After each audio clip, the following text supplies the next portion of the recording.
Pourquoi ce choix d'éclairer la vie de Simone de Beauvoir et d'éclairer la personnalité de Simone de Beauvoir à travers ce qu'elle aurait elle-même qualifié de parenthèse finalement?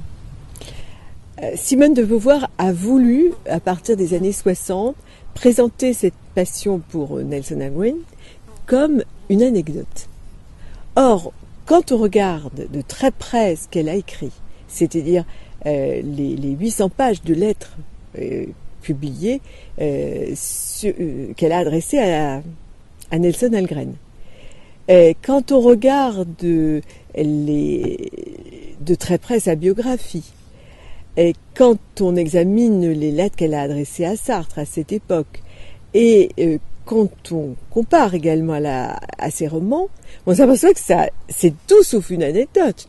Elle a failli quand même tout plaquer pour partir à Chicago.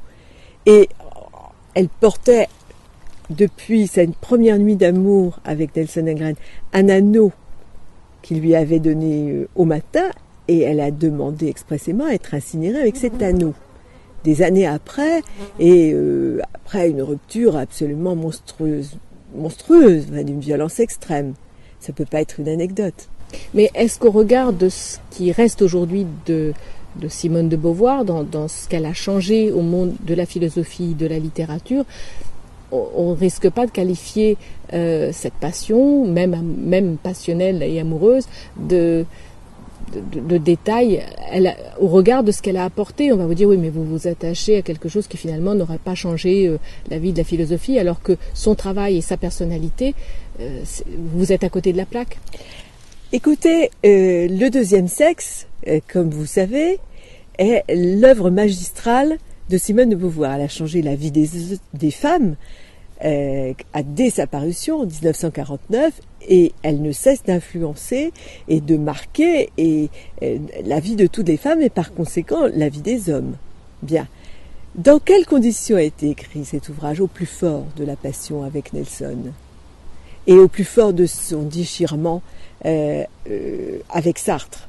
Sartre n'était plus son amant depuis une dizaine d'années quand elle rencontre Nelson Algren en 1947, et cependant elle est totalement dépendante de lui, et il a une maîtresse qui est en train de vouloir prendre la place de Beauvoir parmi ses innombrables maîtresses, et il y a grand danger pour Beauvoir que cet homme dont elle est dépendante affectivement et d'ailleurs aussi matériellement la plaque. Et c'est entre 1947 et 1949, après sa rencontre avec Nelson Algren, qu'elle va écrire cet ouvrage fondamental pour l'indépendance des femmes, pour leur autonomie, pour leur liberté, pour leur dignité d'être humain. Donc, il y a un rapport biographique, je vais être claire, autobiographique, extrêmement évident. C'est une œuvre autobiographique, Le deuxième sexe, mais je suis pas la première à le dire, ça a déjà été remarqué. Ce que j'ai fait avec Beauvoir in Love, c'est de prendre de bout en bout le déroulement de cette passion, comme elle aurait voulu le faire, comme elle en a parlé dans le roman Les Mandarins, de façon équitable entre les deux protagonistes. C'était son projet. Elle n'a pas réussi. Elle n'a pas réussi. Pourquoi? Parce qu'à ce moment-là, elle était retombée sous l'emprise de Sartre, et donner vraiment la parole à Nelson était une entreprise impossible. Elle lui en voulait trop. Ça aurait été une reddition. Ça aurait été...